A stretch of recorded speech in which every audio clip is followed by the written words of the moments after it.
Assalamualaikum warahmatullahi wabarakatuh. Alhamdulillahirabbil alamin, hamdan katsiran tayyiban mubarakan fih kama yuhibbu rabbuna wa yarda. Asyhadu an la ilaha illallah wahdahu la syarikalah. Al-hayyul qayyum la ta'khudhuhu sinatu wa la naum. Wa asyhadu anna Muhammadan 'abduhu wa rasuluhu la nabiyya ba'dah.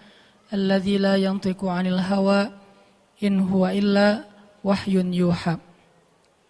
Allahumma salli wa sallim wa barik ala sayyidina wa habibina wa maulana Muhammadin kama dzakarahu adh-dzakiruna al-akhyar wa salli wa sallim wa barik ala sayyidina Muhammadin makhtalafa al-lailu wan nahar wa salli wa sallim wa barik ala sayyidina wa habibina Muhammadin wa ala al-muhajirina wal ansar.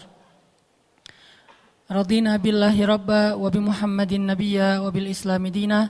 Rabbi syrah li sadri wa yassir li amri wahlul 'uqdatan min lisani yafqahu qawli. Teman-teman yang dirahmati Allah Subhanahu wa taala, puji syukur kepada Allah untuk nikmat bisa duduk di dalam rumah Allah Subhanahu wa taala.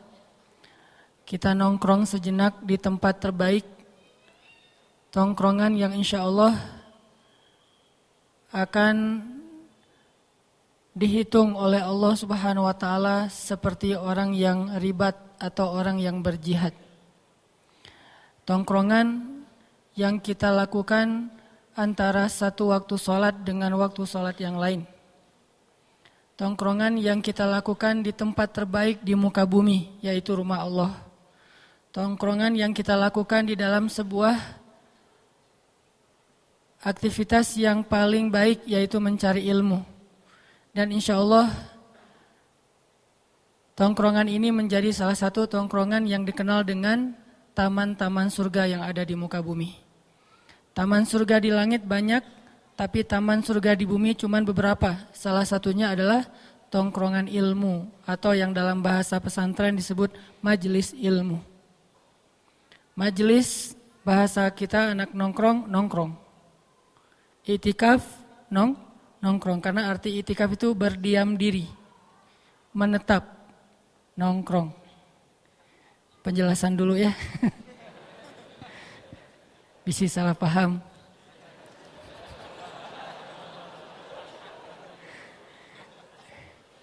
Dan ini adalah sebaik-baik tongkrongan insya Allah, walaupun kita tetap respect dengan tongkrongan-tongkrongan teman-teman yang lain di tempat main, di kafe dan seterusnya. Karena kita punya prinsip no judgment, kita nggak berani menjudge orang lain. Walaupun kita melihat secara zahir mungkin yang dia lakukan itu adalah sesuatu yang biasa aja. Tapi siapa tahu ada hal yang kita nggak tahu, ternyata dia bernilai pahala di sisi Allah. Kayak misalnya ada orang yang kalau kita lewat selintas, orang lagi nongkrong nih, kita lewat selintas, kedengaran dia lagi ngobrol tentang masalah apa kabar Ronaldo di Juventus misalnya. Jadi cuma ngobrolin masalah bola doang. Apa hukum bicara tentang bola? Mubah kan? Karena al-aslu fil asya ibahah. Awal atau segala sesuatu itu pada dasarnya boleh, kecuali ada larangan yang menghalanginya. Kalau dalam ibadah semuanya tidak boleh kecuali ada perintah yang memerintahkannya. Jadi ngobrol masalah bola boleh, ngobrol masalah kuliner boleh, ngobrol masalah kosmetik boleh, ngobrol masalah olahraga apapun, main komunitas, boleh-boleh aja, karena semuanya mubah. Tapi yang boleh ini, yang tadinya nggak berpahala atau juga nggak dosa karena statusnya mubah, nggak berpahala, nggak berdosa, kita nggak tahu. Kadang-kadang sesuatu yang mubah, yang tadinya nggak berpahala, karena beberapa hal ternyata dia bernilai mustahab, disukai dan berpahala. Apa alasannya Ustadz? Dari yang mubah bisa jadi berpahala. Salah satunya adalah misalnya kita lagi ngajak teman kita buat sama-sama belajar agama, sama-sama belajar hijrah. Kita nggak boleh nunggu dia hanya di masjid. Karena kalau udah di masjid nggak perlu diajak lagi kan. Kita yang harus ngedatengin dia, kita harus dekat sama dia, kita harus jalan dulu sama dia selama apa yang kita lakuin itu tidak melanggar syariat. Kita jalan sama dia tapi kita nggak minum. Kita main sama dia tapi kita nggak ninggalin sholat. Kita misalnya nongkrong sama dia tapi kita nggak membuka aurat dan seterusnya dan seterusnya. Kemudian pas lagi nongkrong kayak gitu, pelan-pelan kita ambil hatinya sampai akhirnya dia merasa nyaman karena dia tahu kita udah sering nongkrong di masjid. Akhirnya dia mulai nanya tentang masalah agama ke kita. Kalau menurut kamu yang udah sering belajar, ini boleh nggak ya hukumnya? Kita jawab, wah aku juga baru belajar, nggak tahu hukumnya. Mending kita belajar sama-sama aja, aku juga penasaran hukumnya apa, kita tanya aja sama Ustadz. Kebenaran besok atau lusa atau nanti ada tuh taklim yang santai, yuk kita ikut bareng-bareng, soalnya aku nggak ada temen. Atau bisa aja, oh ternyata di sana tuh banyak teman-teman kita. Kalau bahasa anak Bandung kan barudak hungkul ya. Jadi ternyata bukan orang lain, itu mah anak-anak main kita juga yang pada nongkrong di sana. Sehingga dia merasa nyaman. Akhirnya tongkrongan yang tadi awalnya mubah menjadi mustahab. Bahkan sesuatu yang ma'jur, yang berpahala di sisi Allah Subhanahu wa taala. Ini kenapa saya selalu mengkampen #NoJudgment. Nggak boleh menghakimi terlalu dini. Kemudian respect to other. Kita coba untuk menghargai orang lain. Kalaupun kita melihat dia berbuat dosa sekalipun, kita nggak boleh langsung menghakimi dia ahli neraka. Kenapa? Karena bisa jadi hari ini kita lihat dia bikin dosa, mungkin nanti malam dia udah tobat. Tadi siang kita lihat nih dia bikin dosa. Memangnya kita tahu malamnya dia bakal kayak gimana. Padahal Nabi bilang Allah membuka pintu ampunan di malam hari untuk orang yang berbuat dosa di siang hari. Allah menyediakan ampunan di siang hari untuk orang yang berbuat dosa di malam hari. Jadi setiap hari itu Allah buka pintu ampunannya. Walaupun sebetulnya 24 jam, tapi ini simbol bahwa Allah itu menunggu kita. Siang bikin dosa, Allah tunggu malam untuk taubat. Malam bikin dosa, Allah tunggu siang untuk taubat. Bisa jadi teman yang kita lihat siangnya bikin dosa, malamnya udah taubat. Terus kita yang berburuk sangka, menjudge, menghakimi dia, bisa jadi kita justru menanggung sebuah ucapan yang tidak terjadi pada dia atau tidak layak untuk dia, dan itu dikenal dengan fitnah atau bahasa lebih tepatnya lagi buhtan, kebohongan, atau juga dikenal dengan ghibah kalau itu benar. Jadi kita nggak bisa menjudge. Jadi tetap walaupun kita meyakini sesuai dengan hadis-hadis Nabi bahwa sebaik-baik tempat di muka bumi adalah masjid, tapi kita tidak membuat gap bahwa kalau kita udah berada di masjid berarti yang di luar masjid itu tidak sebaik-baik tempat. Berarti yang di kafe tidak sebaik-baik tempat. Berarti yang di tempat main tidak sebaik-baik tempat. Seolah-olah itu rugi, hina, tidak berpahala, dosa. Tidak selalu seperti itu. Selalu ada dawabit dalam Islam itu. Arti dawabit kondisional, pengecualian-pengecualian yang bahkan merubah hukum. Karena al-hukmu taduru ma'al illah wujudan wa adaman. Hukum itu tergantung alasannya. Adanya alasan, adanya hukum, tidak ada alasan, tidak ada hukum. Itu kaidah fikih. Persepsi fikih namanya. Ada hukum fikih, ada persepsi fikih. Persepsi fikih ini kalau di pesantren itu dikenal dengan istilah belajar usul fik.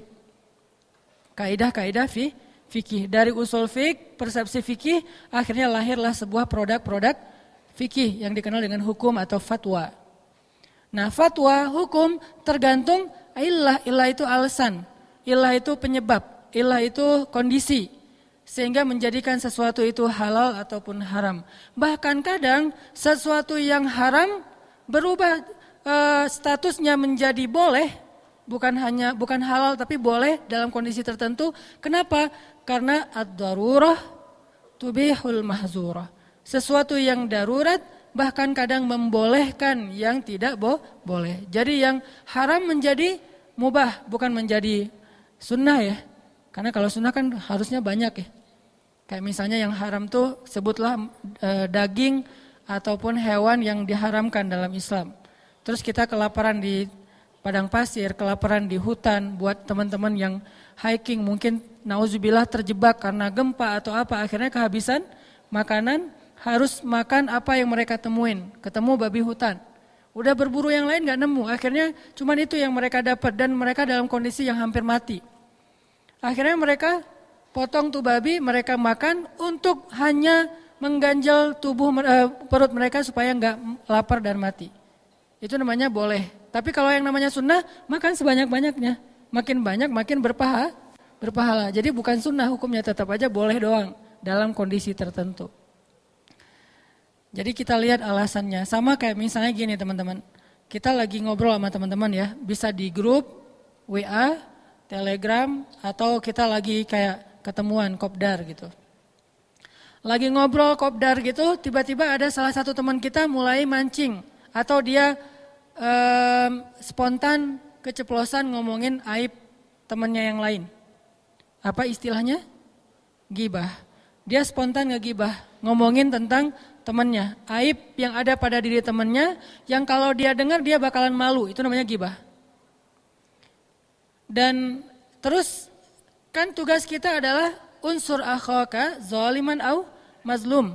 Tolonglah saudaramu yang zalim atau yang terzolimi. Menolong yang terzolimi maklum kata sahabat. Tapi menolong yang menzolimi gimana ya Rasul?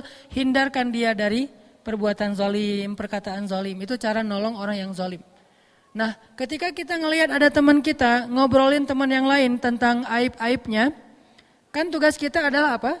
Nolong dia kan? Bukan hanya bahasa, saya lebih coba untuk memakai istilah nolong dia daripada mencegah kemungkaran. Karena mencegah kemungkaran ini ada kondisi tertentu. Kita nolong dia, unsur akhaka, karena saudara kita sendiri. Zaliman au mazlum, tolonglah saudaramu yang menzolimi atau yang terzolimi. Nah dia sekarang dalam status ngezolimin, yaitu ngebicarain aib temannya. Terus gimana cara kita nolong? Cegah dia dari bicara aib orang lain kan ya. Cara mencegahnya gimana? Cara mencegahnya banyak. Salah satunya dengan kita sampaikan, oh itu gibah gak boleh. Cuman kadang-kadang ada orang yang ketika di ngomongin kayak gitu sebetulnya dia udah tahu. Cuman enak aja kan ngomongin aib orang lain tuh kadang-kadang rasanya kayak renyah-renyah gurih gitu kan. Jadi kayak apa, yalah kayak kita makan cemilan apa yang kesukaan kita, ditambahin sambal, ditambahin kerupuk, ditambahin apa, kalau perlu masih kurang tambahin cengek potong gitu biar lebih enak gitu kan. Itu kayak makan mie instan banget kasih cengek. Itu ngomongin orang lain. Sehingga kayak enak gitu walaupun kita tahu ini enggak sehat loh, tapi makan juga kan. Ini enggak bagus loh, apalagi kalau perut kosong makan mie instan kasih cengek lagi. Kalau perlu tambahin, kayaknya kurang nih pecinnya, tambah 1 sendok lagi gitu kan ya. Kita tahu bahwa pecin itu enggak bagus buat kita. Bahwa mie instan ini kalau kebanyakan atau bahkan sedikit aja buat orang-orang tertentu enggak bagus. Bahwa ada pengawet enggak bagus dan seterusnya. Kenapa kita tetap makan? Karena emang enak. Kadang-kadang kita kayak pura-pura lupa. Lo makan mie instan terakhir kapan? Udah sebulan yang lalu deh. Perasaan baru kemarin gitu ya. Jadi kayak lupa udah sebulan yang lalu. Gitu juga dengan membicarakan aib temannya. Kita tahu itu nggak boleh, kita tahu itu nggak bagus. Tapi rasanya tuh kayak gimana gitu. Rasanya kalau tongkrongan kita nggak ada obrolan tentang itu, kayak garing gitu, kayak hambar. Sehingga kita tambahin ucapan-ucapan, obrolan-obrolan tentang aib orang lain. Dan itu bikin suasana renyah, jadi kayak nyambung, kayak tektokan gitu antara kita sama teman segeng. Nah gimana caranya? Kadang-kadang kita sebutin ayat juga dia udah tahu ayatnya. Lo mau ngomong surat Al-Hujurat kan?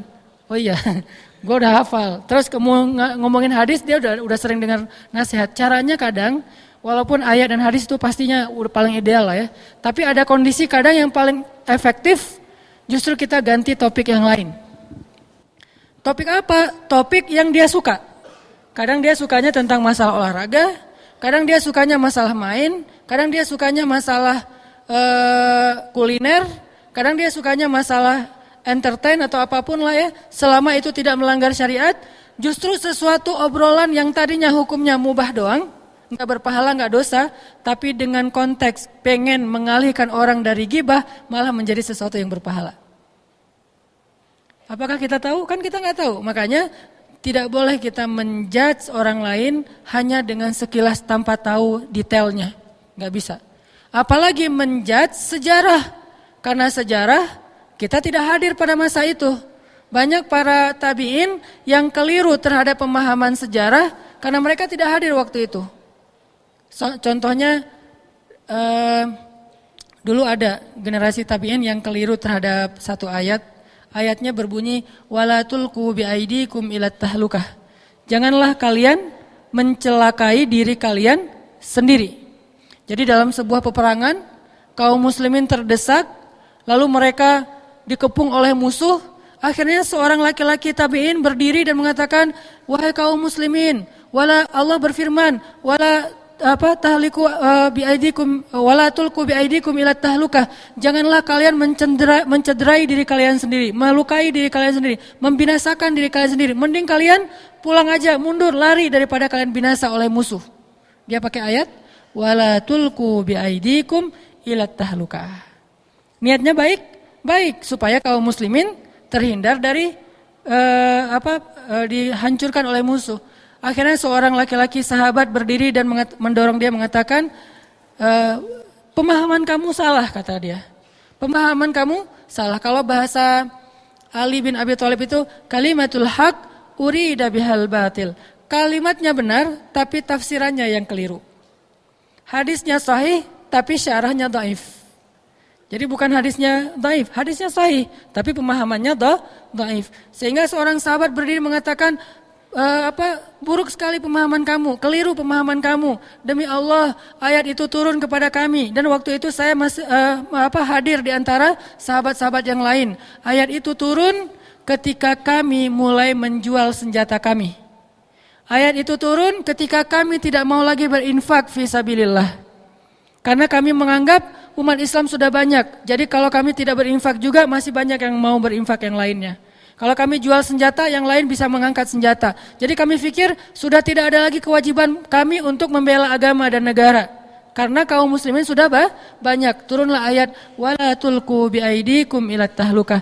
Janganlah kalian membinasakan diri kalian sendiri. Artinya, gara-gara berhenti berjihad, kalian binasa, itu maksudnya.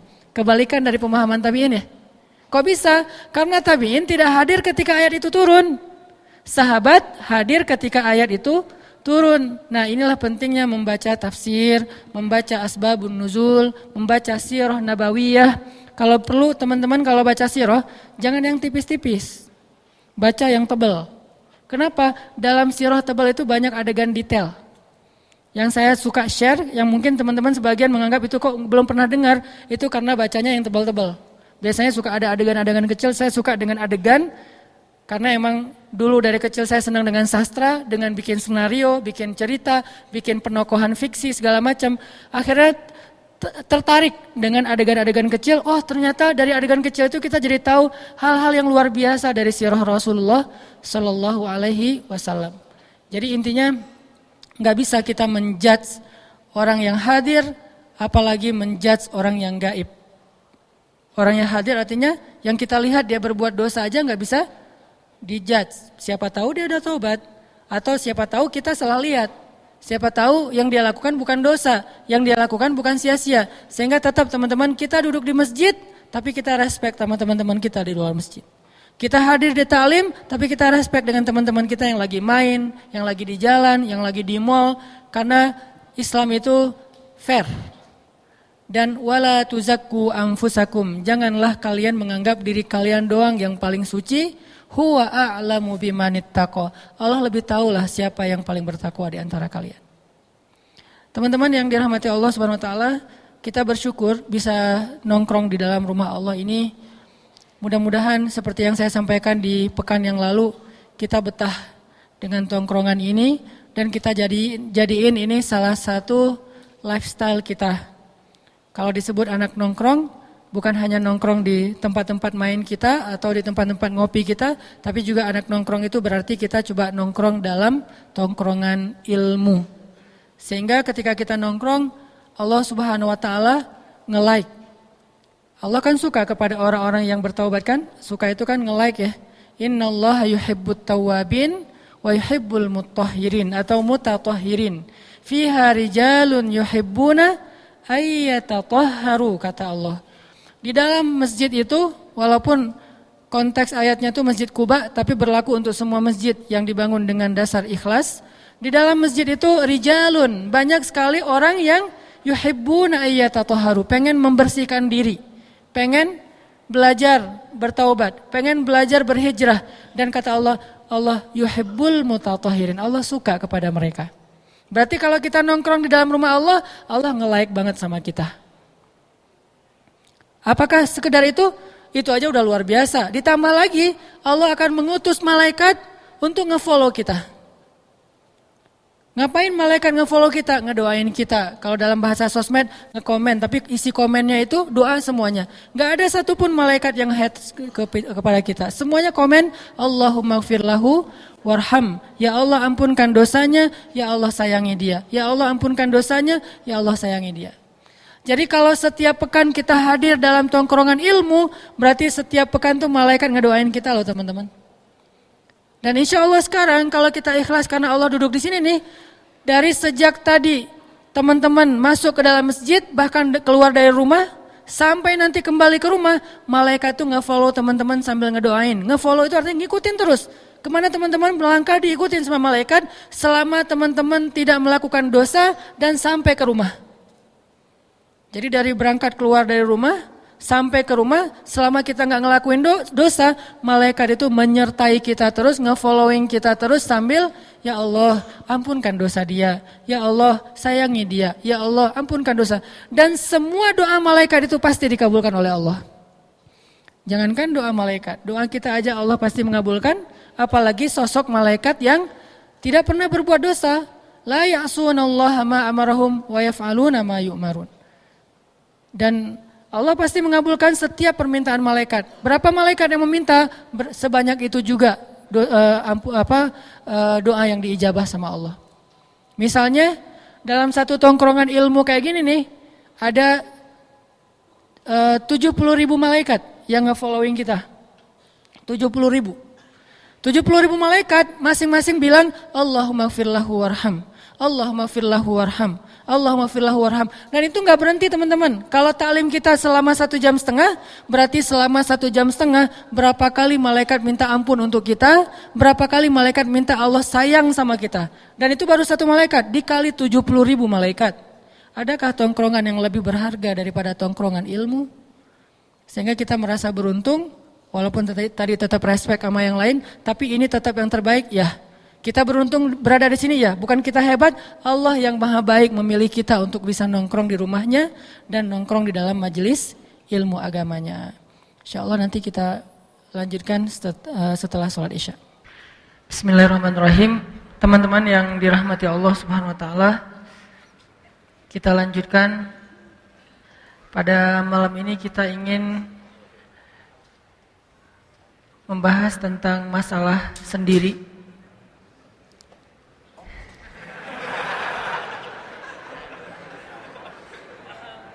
Sebetulnya saya agak berat hati ngebahas ini. Saya sangat tega gitu ya. Nggak tega kalau sebentar, pengennya lama ngebahasnya. Enggak. Sendiri dalam makna yang luas, bukan hanya status. Walaupun itu salah satunya.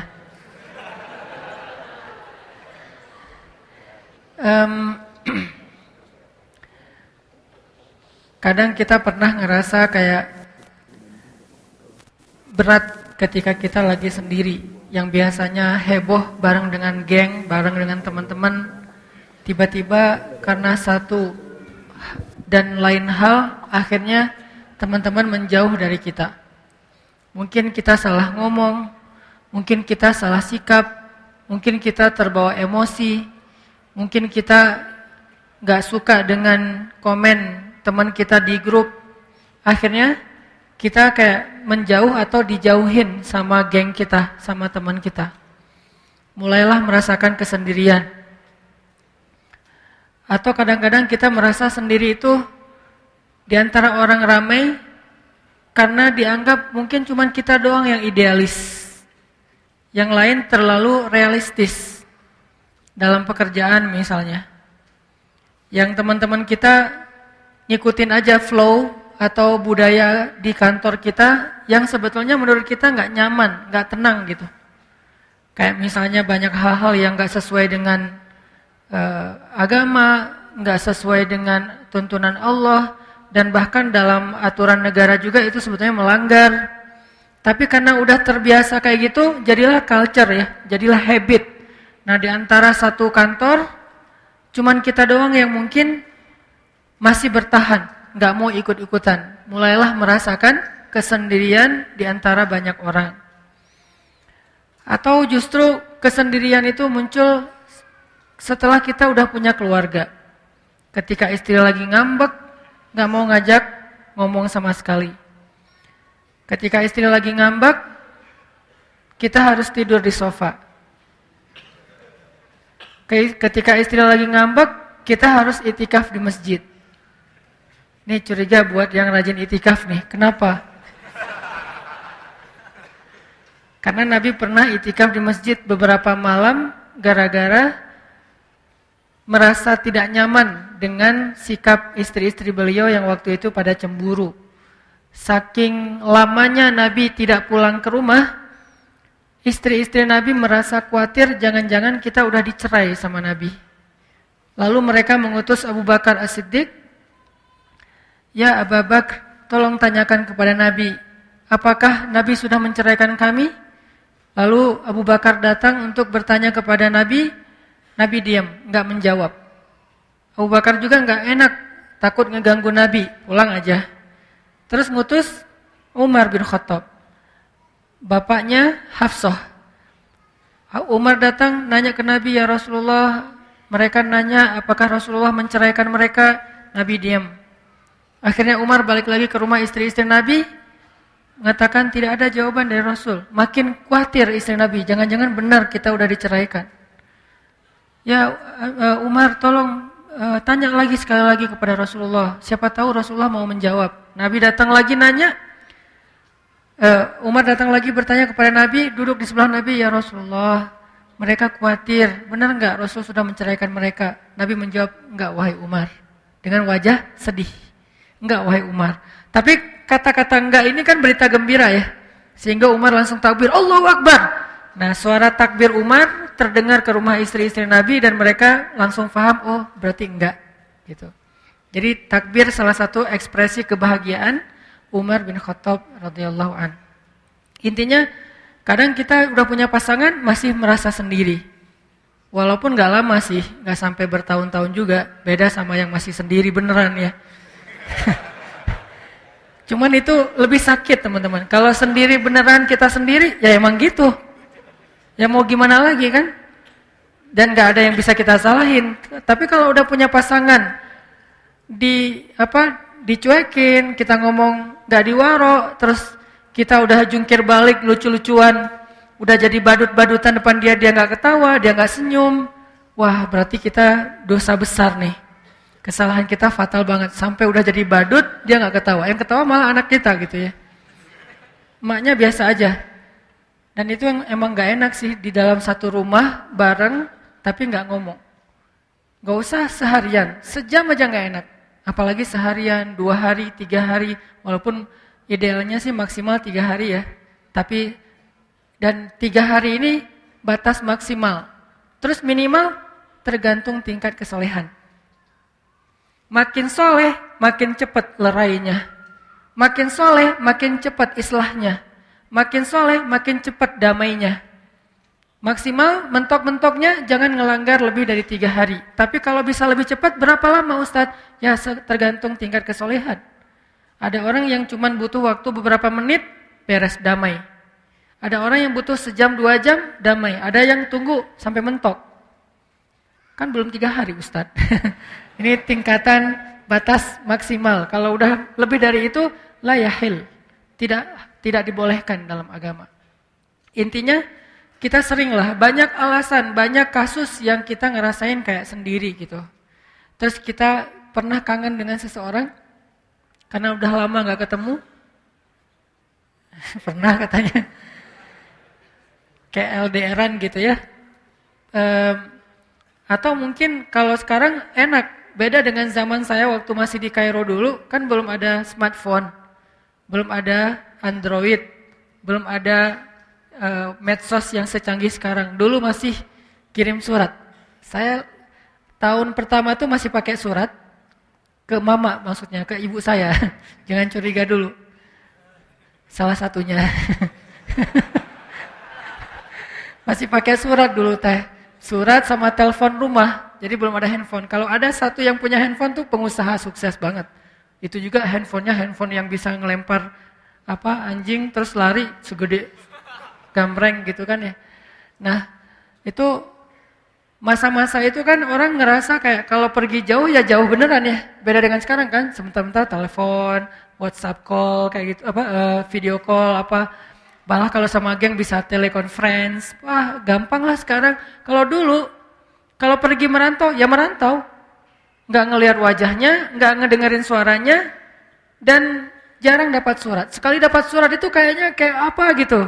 Kamu ada surat tuh, wah heboh gitu kan ya. Baca surat, terus dimukai dengan assalamualaikum, terus berpantun dulu segala macam. Ala-ala tahun 90-an lah. Nggak ngerasain ya? Beda generasi. Jadi benar-benar ngerasa sendiri. Ini ada yang unik nih. Rasulullah SAW pernah merasakan sendiri, pernah merasakan kangen, bukan dengan manusia, kangennya kepada malaikat. Coba lihat tingkat keimanannya. Kangennya kepada Jibril alaihissalam. Karena udah 12 hari gak ketemu Jibril.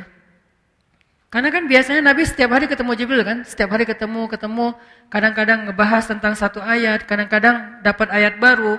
Karena Jibril itulah yang mengajarkan Al-Quran kepada Rasulullah. Allamahu syadidul quwa. Al-Quran itu diajarkan oleh syadidul quwa, malaikat yang perkasa, malaikat yang gagah, malaikat yang kuat. Yaitu Jibril alaihissalam. Dzu mirratin fastawa, yang wibawa, yang karismatik, malaikat yang keren banget. Nah, biasanya setiap hari Jibril ketemu sama Rasulullah. Nah, ini udah 12 hari dalam satu riwayat yang lain bilang 15 hari, sebutlah 2 minggu lah ya.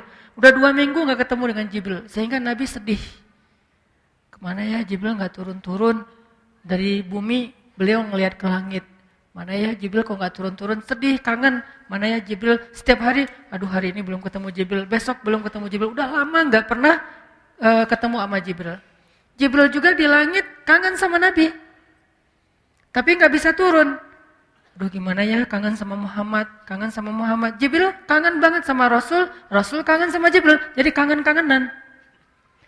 Siapa? Antara Nabi dengan malaikat, saking solehnya. Kalau kita pernah gak kangen dengan ulama, kangen dengan seorang guru, kangen dengan seorang ustadz, kangen dengan orang yang menghijrahkan kita. Ini adalah salah satu rasa rindu yang insya Allah berpahala di sisi Allah. Yang pastinya kita kangen kepada Rasulullah SAW. Nah, Nabi kangennya dengan Jibril. Kenapa nggak turun wahyu? Ini salah satu skenario Allah untuk ngasih Nabi banyak kebaikan, banyak hikmah. Yang jelas nggak turun wahyu aja sekitar 2 minggu. Sampai-sampai bukan cuma Nabi merasa kesepian, merasa kayak kangen gitu sama Jibril, ngerasa kayak nelangsa gitu, ngerasa kayak gimana nih gitu. Ditambah lagi Nabi dibully sama orang-orang kafir Quraisy. Nabi dibully di medsosnya orang-orang kafir Quraisy. Mereka pada pakai hashtag Muhammad ditinggalkan oleh setannya. Sampai gitu ngomongnya.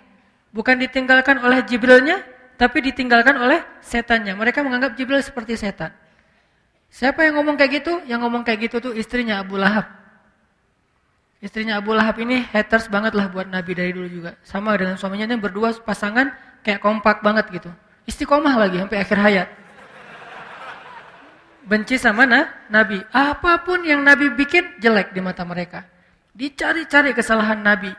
Ketika Nabi lagi kemana, teman-teman cuma imajinasikan ya. Gimana terganggunya Nabi sama 2 orang ini. Terganggu banget teman-teman. Jadi belum subuh, 2 orang ini udah di depan pintu rumah Nabi nungguin. Begitu Nabi keluar dari rumah, diikutin. Diikutinnya bukan mau ngelindungin kayak Abu Bakar, kayak Umar, kayak yang lain-lain kan ngelindungin Nabi ya. Kalau ini bukan, pengen ngerecokin Nabi. Kalau Nabi baru ngomong, gak usah percaya, dia tukang sihir, udah pergi aja, gitu coba. Dan orang percaya sama Abu Lahab, karena dianggap Abu Lahab ini pamannya Rasul sendiri. Pamannya aja ngomong kayak gitu, jadi gak usah percaya. Jadi kemana Nabi pergi, Abu Lahab ngekor gitu. Terus Nabi berdiri, dia berdiri. Nabi duduk, dia duduk. Nungguin terus. Ini gak elegan banget cara mengganggunya. Kalau Abu Jahal masih agak-agak elegan, walaupun sama-sama kufur ya. Kalau ini gak elegan sama sekali, ditungguin. Subuh-subuh udah di depan rumah Nabi. Nggak tahu mungkin itikaf juga di situ kali dia semalaman. Nggak kemana-mana. Jadi sangat terganggu Rasul sama Abu Lahab and soulmate-nya itu Ummu Jamil, istrinya Abu Lahab. Sampai-sampai Nabi pernah mau bikin acara kayak tabligh akbar kalau bahasa kita ya, crowd gitu kan, berdiri di atas bukit Sofa. Kemudian Nabi memanggil penduduk Mekah, ya ahla Makkah. Ya ma'syara Quraisy, halummu ilayya. Wahai penduduk Mekah, wahai orang-orang pemuka Quraisy, berkumpullah ke saya, ke sini kata Nabi. Nabi kalau ngomong tuh lembut, suara lembut beliau terdengar jarak sekian dan sekian. Jadi orang yang jauh mendengar suara beliau seperti orang di sebelah beliau. Ini mukjizat suara Nabi. Kalau mukjizat suara Daud bikin orang terkesima, makhluk terkesima. Kalau mukjizat suara Nabi bikin orang mukni', langsung kayak ngeklik gitu dengan suara beliau. Ketika Nabi khutbah Haji Wada kan itu jumlah yang jamaah yang hadir kan ratusan ribu ya Haji Wada. Pas Haji Wada Nabi khutbah terakhir itu yang dengar sepadang Arafah dan Nabi nggak pakai mic loh. Kebayang nggak sejarah waktu itu? Nabi berdiri di tengah padang Arafah, terus orangnya ada ratusan ribu, Nabi khutbah nggak pakai mic. Terus gimana yang di belakang? Nggak gitu kan? Ternyata orang yang paling ujung mendengar suara Nabi sejelas orang yang ada tepat di depan Nabi. Padahal nggak pakai mic. Ini mukjizat dari suara Rasulullah SAW. Makanya Nabi ngomongnya santun, pelan. Kalaupun beliau berteriak porsi yang pas, proporsional. Ya ahla Makkah kata Nabi, ya ma'syara Quraisy. Yang beda justru khatib. Khatib ketika bawa ayat hadis ini berubah nadanya. Ya ahla Makkah. Jadi berubah lagi kan ya. Nabi enggak gitu teriaknya. Nabi kalau teriak enggak sampai terlihat langit-langit mulut beliau. Ketika beliau mengangkat dagunya enggak sampai terlihat leher beliau terlalu lebar. Sangat ideal. Jadi nggak sampai kehilangan izzah, kehormatan beliau itu nggak kehilang gara-gara beliau teriak. Kalau kita kan kadang-kadang kalau teriak sampai wajahnya merah gitu kan ya. Kalau Nabi nggak sampai wajahnya merah. Ya ahla Makkah, ya ma'syara Quraisy, halummu ilayya. Wahai penduduk Mekah, wahai orang-orang pemuka Quraisy, kesini berkumpullah di dekat saya. Pada datang semuanya karena sayang sama Muhammad.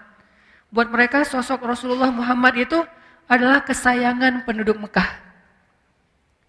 Muhammad sebelum beliau Islam adalah pemuda sebelum beliau dapat wahyu maksudnya adalah pemuda kesayangan penduduk Mekah. Sehingga ketika beliau memanggil mereka semuanya pada datang. Nabi mengatakan, ya ahla Makkah, ya ma'syara Quraisy. Kalau saya bilang di balik bukit ini ada pasukan yang mau menyerang kota Makkah, kalian percaya enggak sama saya? Kata mereka, kami tidak pernah mendengar dusta darimu Muhammad. Kami percaya engkau al-amin. Percaya kan teman-teman? Percaya.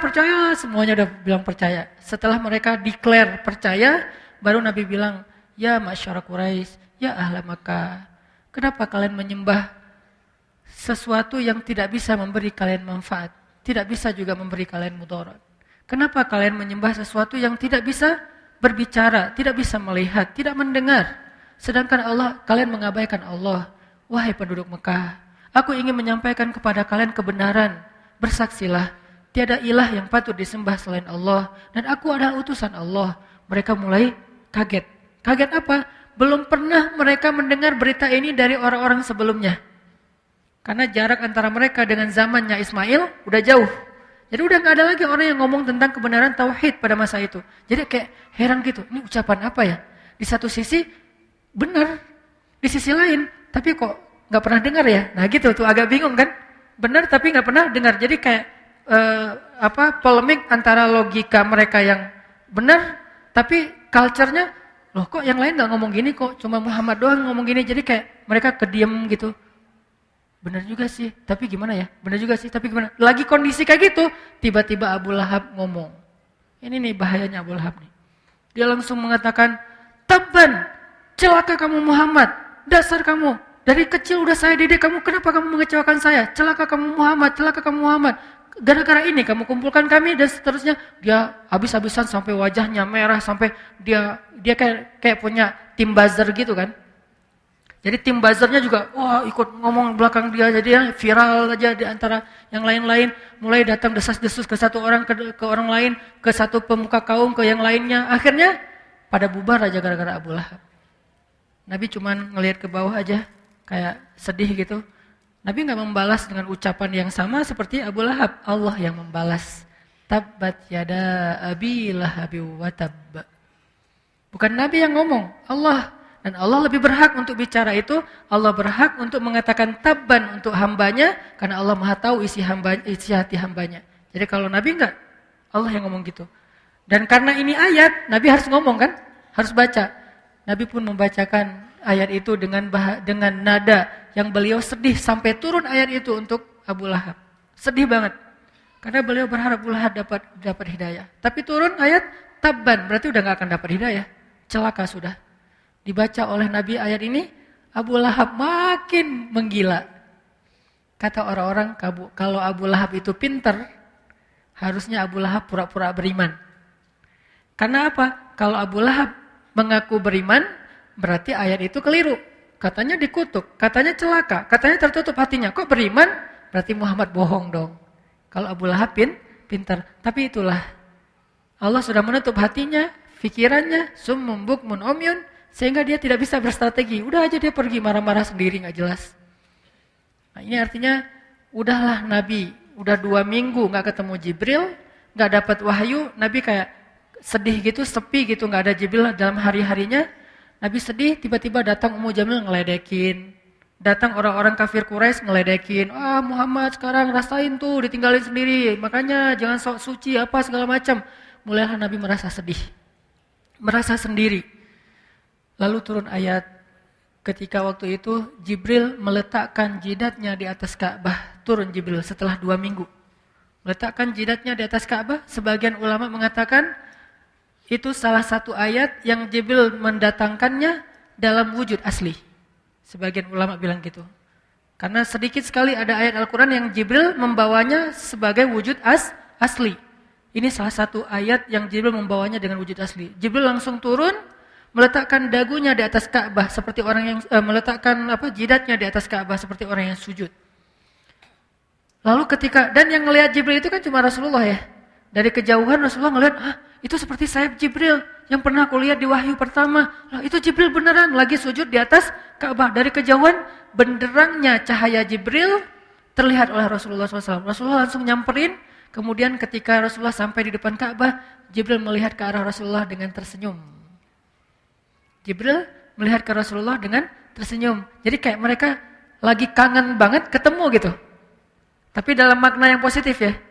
Lagi kangen banget ketemu, kayak kita lagi kangen banget dengan guru kita, kangen banget dengan orang soleh, kangen banget dengan ulama. Tiba-tiba ketemu tuh gimana rasanya tuh? Kayak mau cium tangan, mau peluk, mau dapat berkah, mau didoain, mau dinasehatin. Pokoknya duduk aja dengerin sebanyak mungkin. Kan ada ulama yang auranya tuh emang aura orang ahli zikir ya. Sehingga kalau kita ketemu tuh kayak hilang semua nafsu kita gitu. Tiba-tiba jadi orang kayak gak punya nafsu, udah gak berminat dengan dosa sama sekali. Tiba-tiba jadi kayak malaikat. Pernah gak ngerasain kayak gitu? Ketemu seorang ulama yang auranya tuh kayak aura zikir banget. Cahaya wajahnya bukan karena dia putih. Bisa jadi dia gak terlalu putih tapi emang punya aura. Terus pakai satu jadi udah gak ingat dosa sama sekali. Atau jadi malu, banyak dosa soalnya. Ini kebayang gak gimana ketemu Jibril? Aura orang soleh aja bisa bikin kita tenang, apalagi aura malaikat. Nabi senang banget, jadi wajar Nabi kangen Jibril tuh wajar banget. Emang Jibril keren banget, jadi pasti kangen. Pas sudah ketemu Jibril tersenyum ke arah Rasulullah, Rasulullah tersenyum ke arah Jibril. Kemudian Rasulullah bertanya, Jibril kemana aja, kata Rasul. Kalau bahasa kita Jibril kemana aja, kangen tahu, kata Rasul. Seolah-olah gitu kan ya, saya kangen kepada kamu Jibril, kemana aja. Sebagian riwayat mengatakan adegan ini terjadi di dalam surat Maryam ketika Allah berfirman, Jibril menjawab. Jadi jawaban Jibril itu adalah wahyu dari Allah. Jawabannya apa? Wa ma natanazzalu illa bi amri rabbik. Muhammad, saya juga kangen. Tapi kami malaikat tidak turun kecuali sesuai perintah Allah. Jadi artinya Jibril kangen sama Nabi, kangen banget. Nabi kangen sama Jibril, kangen. Dua-duanya saling kangen. Yang satu kangen yang di langit kangen yang di bumi. Tapi nggak bisa ketemu, kenapa? Wa ma natanazzalu illa bi amri rabbik. Karena tidak diperintahkan oleh Allah untuk ketemu.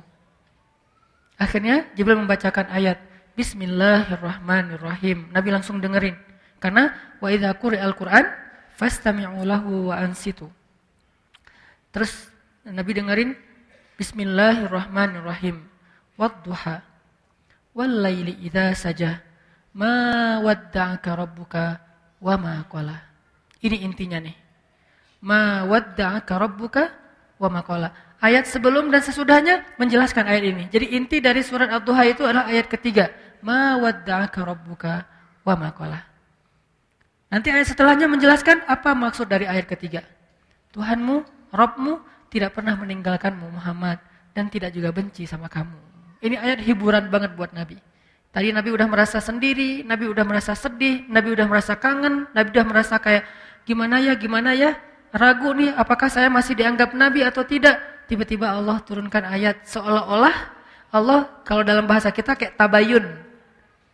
Kayak kita misalnya di grup kok sepi ya, begitu saya nyamber, komen, saya replay, semuanya pada diam. Tadinya seolah-olah tadi di grup WA tuh rame. Kok tiba-tiba sekarang pas saya ikut ngomong pada diam. Terus diamnya lama lagi 2 minggu. Jangan-jangan mereka bikin grup. Akhirnya mereka chat di sebelah, bukan di grup ini. Kan jangan-jangannya jadi banyak ya. Zunun, banyak prasangka, sedih gitu. Mau kita japri satu-satu gengsi. Tapi mau ngeliatin grup kok sepi aja. Sedih, tiba-tiba ada yang ngejapri. Enggak kok kita enggak bikin grup yang baru, gimana rasanya tuh? Enggak kok kita enggak ada masalah dengan kamu. Maaf ya kemarin tuh karena lagi pada sibuk jadi pada sendiri-sendiri aja. Maaf. Pada minta maaf kan kita happy ya. Ada kejelasan keadaan hubungan kita tuh jadi jelas gitu. Begitulah perasaan Rasul, pasti lebih dari itu. Ketika Nabi mulai meragukan, gimana ya saya dengan Allah, jangan-jangan saya punya salah nih sampai Allah marah. Jangan-jangan saya enggak layak lagi ketemu Jibril karena hanya orang yang mulia yang boleh ketemu Jibril, sedangkan saya sekarang enggak ketemu Jibril. Nah, Allah menghibur Rasulullah ketemu dengan Jibril bukan dalam wujud laki-laki yang biasanya, tapi wujud aslinya. Artinya apa? Masih boleh banget kok ketemu Jibril bahkan dengan wujud aslinya. Karena untuk ketemu Jibril dengan wujud aslinya itu harus keadaan yang sangat-sangat istimewa. Wahyu pertama, Isra Mi'raj. Bukan Isra Mi'raj malah, Mi'raj. Karena pas Isra itu enggak, pas Mi'raj, pas di Sidratul Muntaha, Jibril berwujud sebagai wujud aslinya. Jadi kayak setelah lama enggak ketemu, Nabi ngerasa kayak jangan-jangan saya udah enggak layak ketemu Jibril. Sekarang tiba-tiba Jibril datang dengan wujud yang sebenarnya. Berarti layak banget ketemu Jibril. Jangan-jangan Allah marah sama saya. Jangan-jangan saya punya dosa nih. Apa dosa saya? Akhirnya Allah bilang, enggak Muhammad, aku enggak benci sama kamu. Enggak Muhammad, aku tidak meninggalkan kamu. Kan bahagia banget ya Nabi ya. Setelah tahu bahwa beliau ternyata tidak ditinggalkan. Tidak dibenci sama Allah SWT. Wadduha wal laili idza saja ma wadda'aka rabbuka wa ma qala. Nah, sekarang coba kita ambil ayat ini untuk kita. Karena ayat itu untuk semua yang membaca, bukan hanya untuk orang yang diajak ngomong. Yang diajak ngomong di dalam ayat ini siapa? Rasulullah. Tapi karena ayat ini adalah kitabnya kaum muslimin, orang yang beriman, berarti ayat ini juga untuk kita. Berarti yang Allah ajak ngomong termasuk kita. Walaupun secara istilah grammarnya, khitabnya, lawan bicaranya adalah Rasulullah, tapi dalam konteks Al-Quran, bukan dalam konteks sejarah, dalam konteks Al-Quran, maka lawan bicaranya adalah kita. Allah seolah-olah ngomong ke kita gini teman-teman, hambaku yang ngerasa sendiri setelah di grup diabaikan. Hambaku yang ngerasa sendiri setelah di dalam kantor nggak ada yang mau sepakat sama dia. Hambaku yang merasa sendiri setelah dicuekin, setelah ditinggalin, setelah diputusin, setelah ditutup pintu nggak mau dibukain, setelah di reject, setelah nggak di read WA-nya. Kamu kalau ngerasa sepi, nggak usah khawatir. Aku bersamamu dimanapun kamu berada. Wa huwa ma'akum aina ma kuntum ma wadda'aka rabbuka wa ma qala. Manusia mungkin bisa ninggalin kamu, tapi aku enggak. Manusia mungkin bisa benci sama kamu, tapi aku enggak. Manusia mungkin bisa ilfil sama kamu, tapi aku enggak. Manusia mungkin bisa dendam sama kamu, tapi aku enggak. Manusia mungkin bisa mengecewakan kamu, tapi aku enggak, wahai hambaku. Jadi Allah lagi memperkenalkan, itulah manusia. Kalau Allah enggak kayak gitu. Ma wadda'aka rabbuka wa ma qala. Jadi teman-teman, kalau kita merasa kecewa dengan makhluk, kecewa dengan manusia, kecewa sama teman, kecewa sama pasangan, kekecewaan yang masih wajar, maka yakinlah Allah gak akan pernah ngecewain kita. Kadang kita bahkan bisa kecewa kepada orang tua kita sendiri. Kadang seorang ayah, ibu kecewa kepada anaknya. Kadang saudara kecewa kepada saudara, adik, kakaknya. Itu hal yang wajar, itu manusiawi.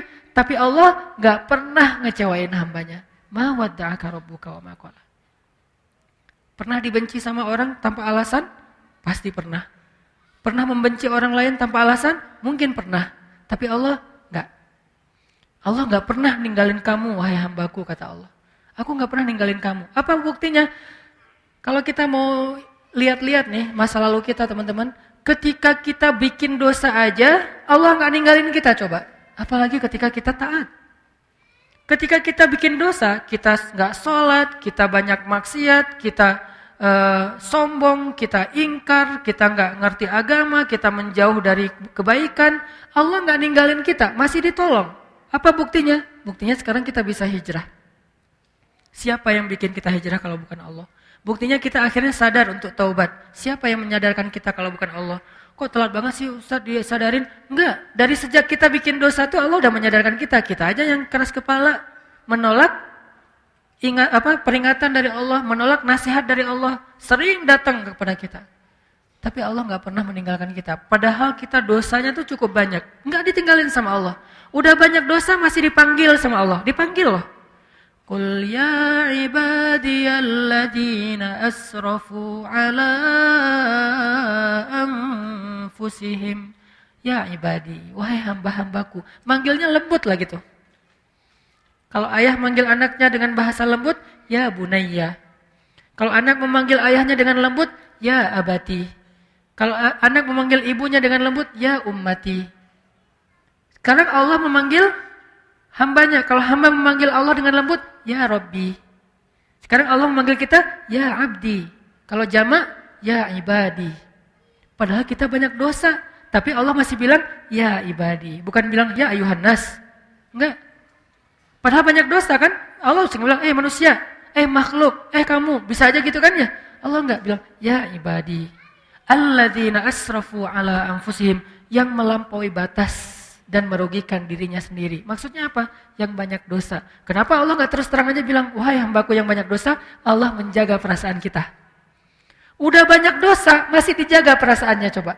Dalam teks Allah kepada kita. Ketika ibaratnya kalau ini adalah sebuah japrian, jadi ada orang yang, kita pernah salah sama orang.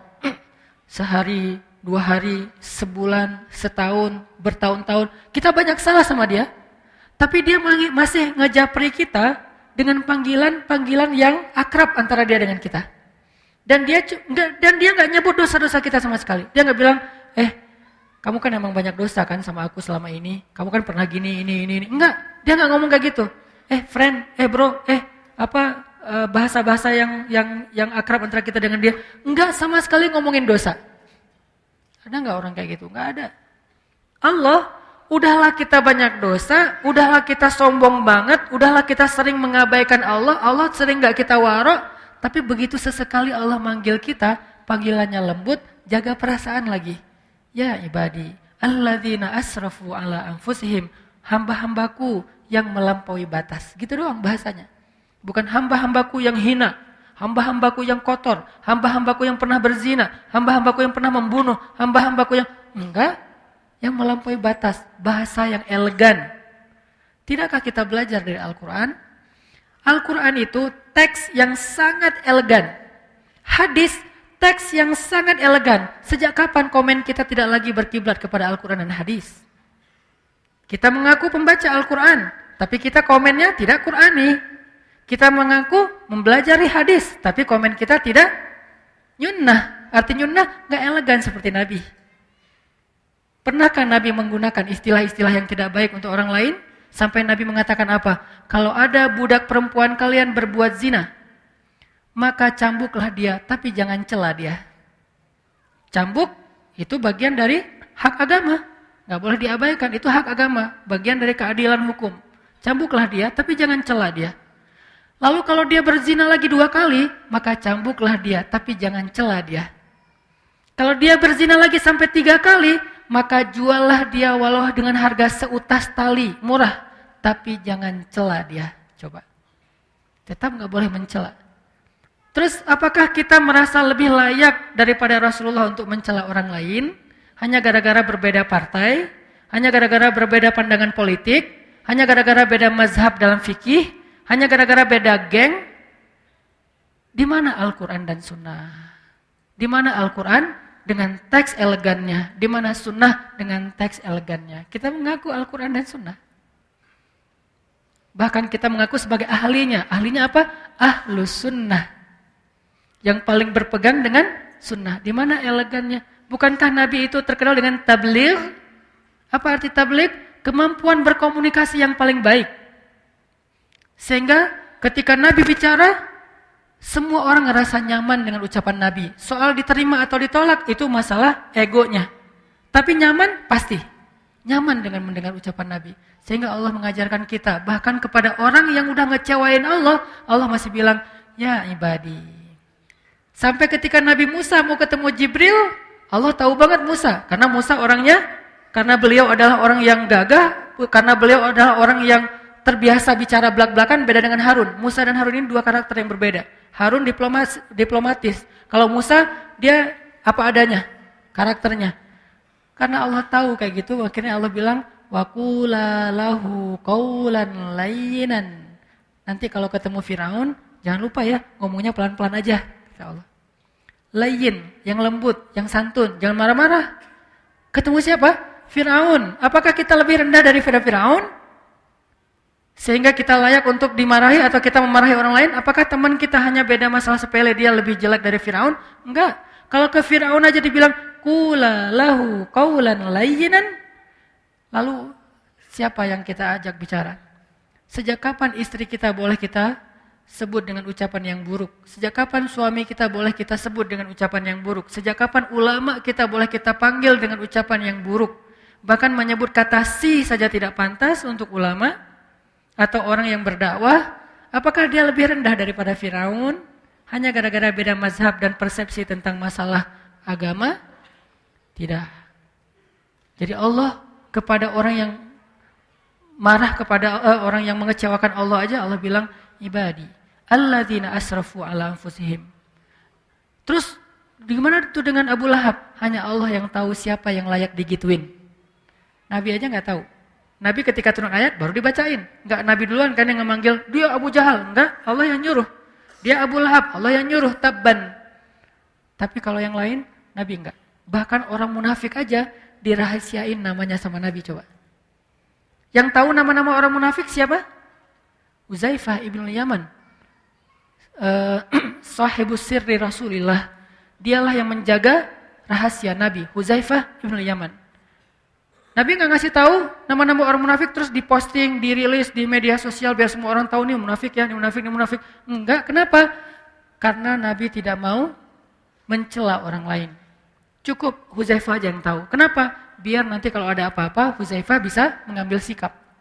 Sampai Umar aja nanya ke Huzaifah, ya Huzaifah, kan Nabi ngasih tahu kepada kamu siapa daftar orang munafik. Kira-kira boleh nggak saya tanya satu hal? Apa Umar? Saya termasuk nggak di antara mereka? Umar aja khawatir. Saya termasuk nggak saya di antara orang munafik? Huzaifah tersenyum. Karena Huzaifah respect banget sama Umar dan pastinya Umar bukan orang munafik. Huzaifah nanya, karena itu bukan rahasia kan? Enggak, wahai Umar, kamu enggak termasuk munafik lah. Alhamdulillah ya Allah. Gitu, dan itu bukan basa-basi teman-teman, bukan pencitraan. Kalau kita berada di posisi Umar, enggak akan nanya kan? Kepedean banget kan, kita kegeeran. Masa sih gua munafik? Enggak, kayaknya enggak banget deh. Gitu kan ya? Umar, sekelas Umar bin Khattab, orang nomor 2 di sisi Rasulullah setelah Abu Bakar, itu masih ragu, saya munafik enggak ya? Huzaifah, saya termasuk enggak? Kata Huzaifah, enggak wahai Umar, kamu enggak termasuk lah. Kata Umar, kalau gitu di antara pejabat saya ada enggak? Nah, kata Huzaifah, ada sih. Yang mana, yang mana? Rahasia. Nabi suruh saya menjaga rahasia, saya nggak akan ngebocorin. Ya udah deh, kalau gitu ntar saya juga tahu lah. Gimana caranya? Kalau ada pejabat Umar yang meninggal, Umar nggak akan datang mensolati dia kalau nggak ngelihat Huzaifah datang mensolati dia. Kalau Huzaifah nggak mensolati, oh berarti dia tuh emang munafik. Jadi caranya nunggu Huzaifah ibn Yaman. Sampai Huzaifah wafat baru nggak bisa lagi kedeteksi mana orang munafik. Sehingga di zaman sekarang tiba-tiba kita mengklaim orang lain munafik. Tapi kalau kita mengatakan itu sifat nifak, ya munafik sama nifak beda teman-teman. Munafik itu orangnya, nifak itu sifatnya. Jadi tanda-tanda kemunafikan. Tapi orangnya belum tentu disebut munafik. Tanda-tanda artinya jangan sampai kita mirip dengan tanda-tanda itu. Gitu. Makanya Allah bilang, ya ibadi, alladzina asrafu ala anfusihim, la taqnatu min rahmatillah. Jangan berputus asa dari rahmat aku, kata Allah. Kepada siapa? Pendosa. Yang ngerasa, aduh kayaknya dosa saya udah kebanyakan nih, gak akan diampuni. Kata Allah, kenapa kamu berpikir kayak gitu sama aku? Kamu hambaku, walaupun kamu banyak dosa, aku tidak akan pernah mempersulit kamu untuk dapat ampunan. Jangan putus asa, minta ampun lagi. Ya Allah, dosa saya tuh sebanyak langit dan bumi. La ubali, kata Allah, aku gak peduli berapa banyak dosa kamu. Coba sebaik apa Allah. Ya Allah, dulu kan saya sering nge-reject engkau. Engkau panggil saya sehari 5 kali, saya reject. Kalau dipanggil sama atasan, saya datang. Dipanggil sama pacar, bukan datang lagi, lari.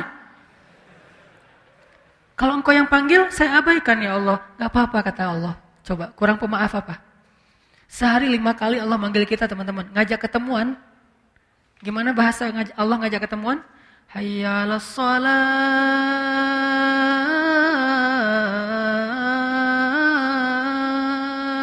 Hambaku ketemuan yuk. Kalau bahasa kita kan? Bahasa resminya apa? Mari kita sholat. Sholat itu artinya apa? Ketemu Allah kan? Kalau kalian seolah-olah kalian melihat Allah, kalau tidak melihat kalian yakinlah Allah melihat ketemuan gitu. Allah ngajak ketemuan, bahasanya kalau diterjemahin selama ini resmi. Saya lebih senang menerjemahkan bahasa daily kita lah. Arti hayya 'alas shalah dalam keseharian kita, yuk ketemuan yuk. Allah ngajak kita ketemuan. Padahal kita yang butuh Allah, Allah nggak butuh kita, tapi Allah yang ngajak kita ketemuan. Hayya 'alas shalah.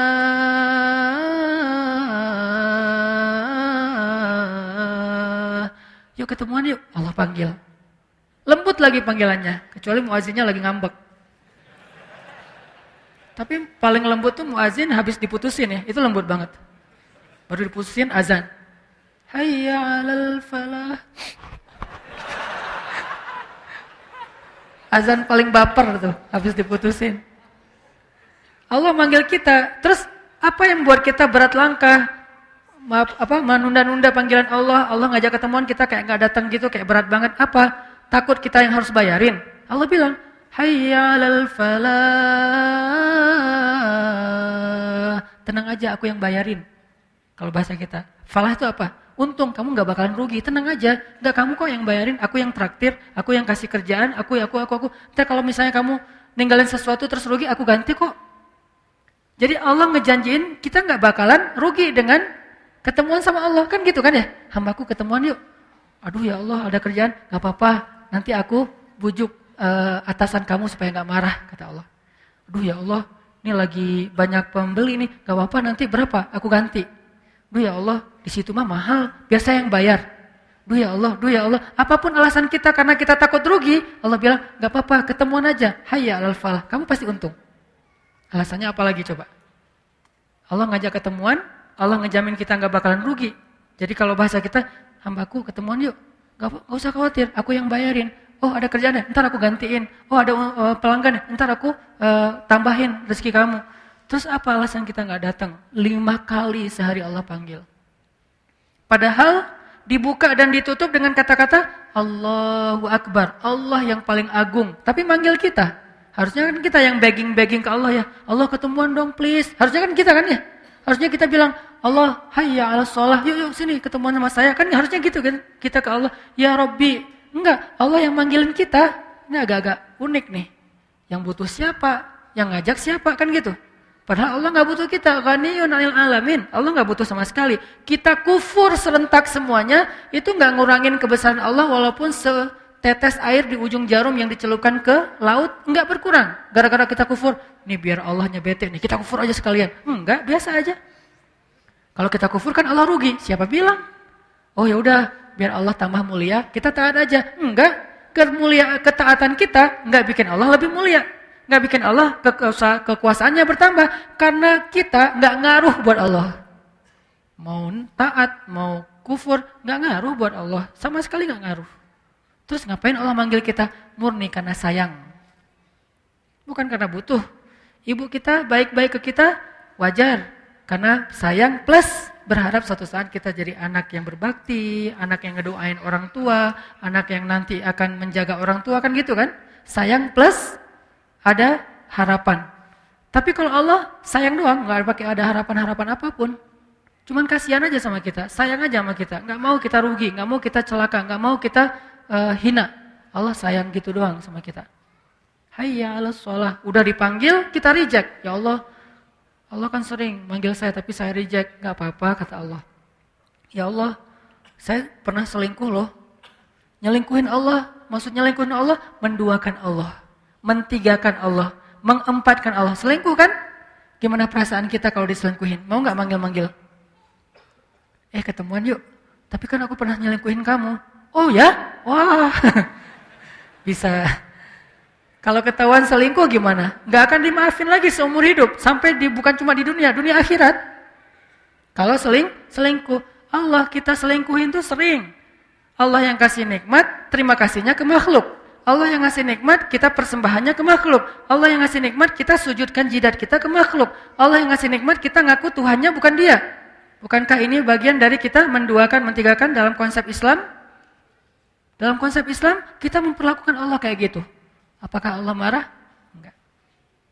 Kecuali kita wafat dalam keadaan kayak gitu baru enggak diampuni. Tapi kalau belum wafat, apapun dosa kita, jangan putus asa hambaku. Minta ampun kata Allah. Minta ampun ke sini.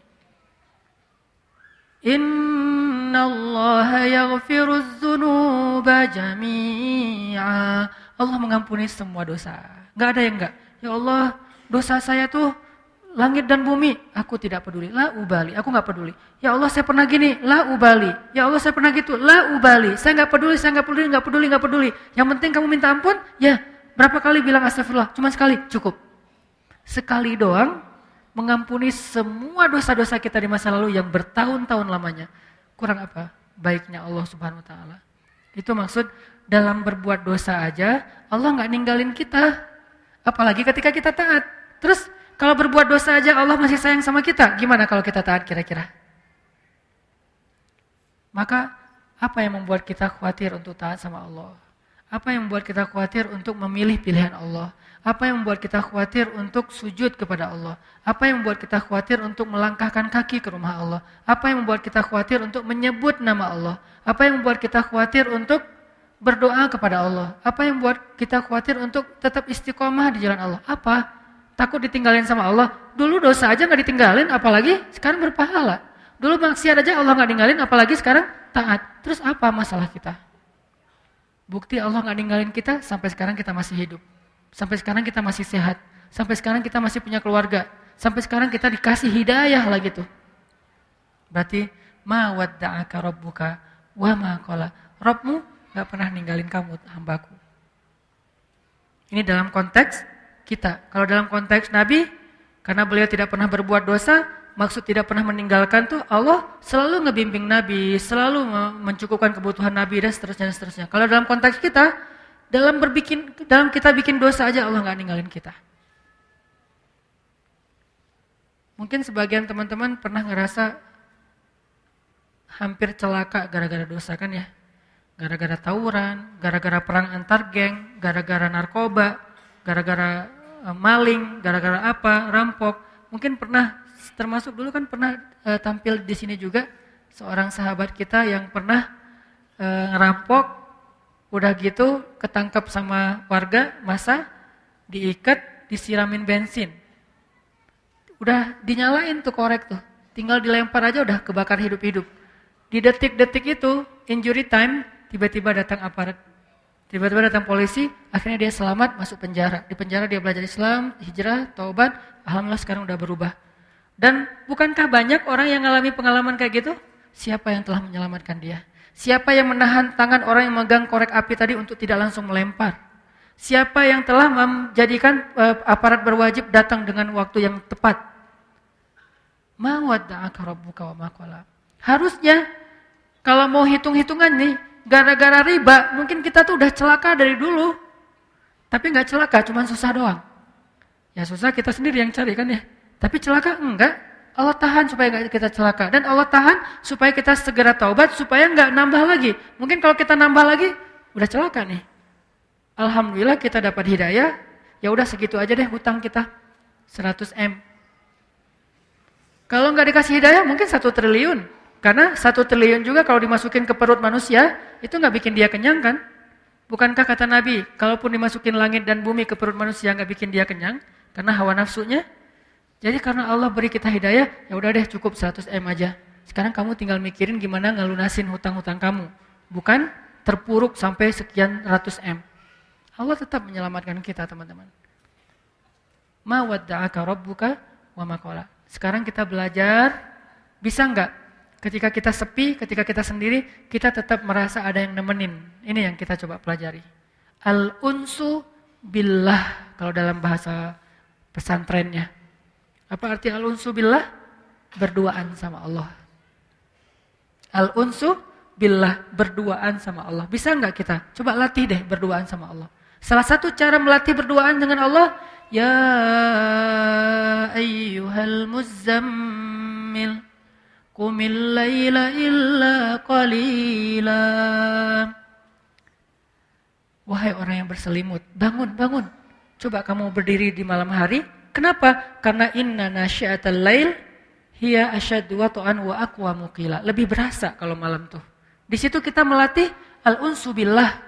Sehingga kalau orang udah sukses melatih al-unsu billah, berduaan dengan Allah, dia mau kemana aja nggak gampang baperan ketika ditinggalkan orang lain, ketika dicuekin, ketika diabaikan, ketika.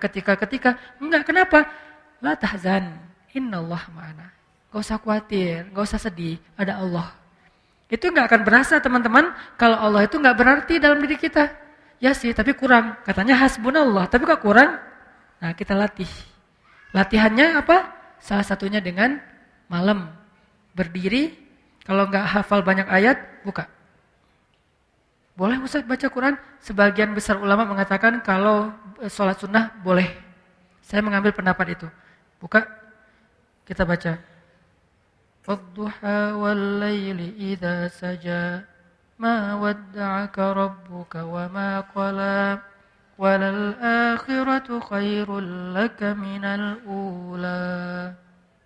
Ulangi lagi. Ma wadda'aka rabbuka wa ma qala. Ingat, tadi kata Ustaz Hanan maksudnya ini. Ingat lagi materi-materi ini. Ya, dulu waktu saya banyak dosa, Allah enggak ninggalin saya. Masa sekarang ditinggalin? Ma wadda'aka rabbuka wa ma qala. Dulu saya banyak dosa, Allah enggak ninggalin. Masa sekarang setelah saya hijrah ditinggalin? Ma wadda. Ulang-ulang ayat itu. Itu cara kita ngelatih berduaan dengan Allah. Romantis sama Allah. Kalau bahasa sosmednya ngejapri Allah. Bukan sekedar rame. Kita ada ibadah sifatnya kolosal, sholat berjamaah. Ada ibadah yang sifatnya personal touch, privasi banget, cuman berdua dengan Allah aja. Qiyam, malam hari, duduk, tilawah. Atau habis subuh, latihan yang lebih ringan lagi habis subuh. Atau duha, karena bangunnya mungkin jam 9, oke lah. Walaupun kurang oke sih sebetulnya. Habis subuh, Aisyah itu melatih berdoa, bukan melatih lagi, mengamalkan berduaan dengan Allah habis subuh. Karena biasanya Aisyah itu kan habis subuh dengan Nabi ya. Habis subuh bantuin Nabi, habis subuh jalan sama Nabi, jalan pagi gitu, habis subuh ngerjain apa dengan Nabi. Sekarang apa? Habis subuh Nabi udah wafat. Aisyah sendiri, dia kangen sama Rasulullah. Dia kangen dengan suaminya, dia kangen dengan nabinya, dia kangen dengan kekasihnya. Enggak ada karena udah wafat. Ngapain? Habis subuh Aisyah tilawah 1 ayat. 1 ayat sampai zuhur. 1 ayat. Famanallahu alaina wa waqana adzabas samum. Tadabbur, nangis, sujud, doa. Baca lagi. Famanallahu alaina wa waqana adzabas samum. tersenyum, nangis lagi, sujud lagi, doa. Faman, gitu aja terus. Dari mulai habis subuh sampai zuhur, 1 ayat. Apa arti ayatnya? Ayatnya tentang Allah baik banget sama kita. Dulu kita dalam keadaan tidak paham agama, Allah yang memahamkan kita. Dulu kita berada di tepi jurang neraka, Allah menyelamatkan kita. Dulu kita begini, sekarang begini. Famanallahu alaina wa waqana adzabas samum. Ayatnya bebas, yang mana aja, sesuai dengan kasus atau masalah kita masing-masing. Coba rasain. Berduaan dengan Allah itu senikmat curhat dengan makhluk. Harusnya lebih sih, tapi latihan gak apa-apa deh. Berduaan dengan Allah itu kayak berduaan dengan pacar halal. Berduaan dengan Allah itu, kan kita kalau lagi pengen berduaan sama pacar halal kita, istri atau suami kita, gak mau diganggu orang ya.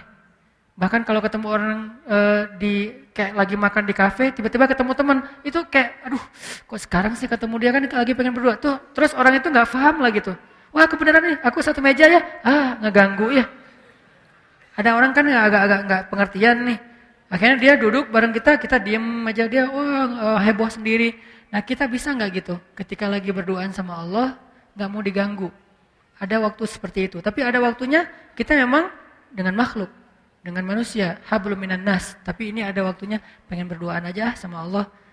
Sampai Nabi juga ketika mau berduaan sama Allah, Nabi di masjid, enggak di rumah sholatnya. Padahal kalau di rumah bisa aja, tapi beliau ke masjid biar enggak ada yang gangguin.